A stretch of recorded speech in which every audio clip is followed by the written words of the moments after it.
அனைவருக்கும் வணக்கம். ஈழத்தமிழர் உரிமைகள் பெருமன்றாக இன்று நாங்கள் திருகோணமலையில் கூடி இன்றைய திகதியில் ஒரு மிக முக்கியமான பிரகடனத்தை செய்திருக்கின்றோம். அந்த பிரகடனம் யாதெனில் எந்த ஒரு அரசியல் முன்னகர்வும் ஈழத்தமிழர்களுக்கு நீதி கிடைக்க வேண்டும் என்ற நோக்குடன் முன்னெடுக்கப்படுமாக இருந்தால் அது பன்னாட்டு மத்தியஸ்தத்துடன் உள்நாட்டு மற்றும் வெளிநாட்டு ஈழத்தமிழ் வல்லுநர்களின் பங்கேற்புடன்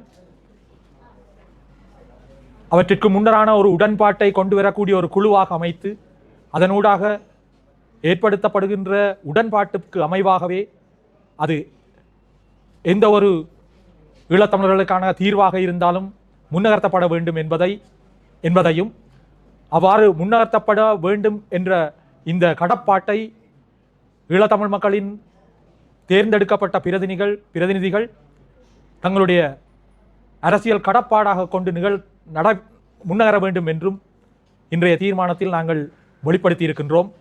இந்த தீர்மானம் ஒரு முடிவான தீர்மானம் அல்ல. இந்த தீர்மானத்தின் மொழி ஐக்கிய நாடுகள் சபைக்குரிய இராசதந்திர மொழியாகவும் இராசதந்திர நாடுகளுக்கு அனுப்பக்கூடிய மொழியாகவும் எழுதப்பட்டு மேலும் மார்ச் மாதம் 15ஆம் தேதி வரைக்கும் அனைத்து மக்களின் பங்களிப்புடன் நிறைவு செய்வதற்காக திறந்துவிடப்பட்டிருக்கின்றது. இந்த தீர்மானத்தை, இந்த பிரகடனத்தை, இந்த திருகோணமலை பிரகடனத்தை இன்றைய தினத்திலிருந்து ஈழத்தமிழ் மக்கள் அனைவரும் வாசித்து தங்களுக்கு குறித்தானதாக இந்த பிரகடனத்தை ஏற்றுக்கொண்டு உலகம் முழுவதும் ஈழத்தமிழ் மக்களின் வேணவா என்பது அவருடைய சுயநிர்ணய உரிமையை களைய ஒண்ணாத தங்களுடைய சுயநிர்ணய உரிமையை மீள வலியுறுத்துகின்ற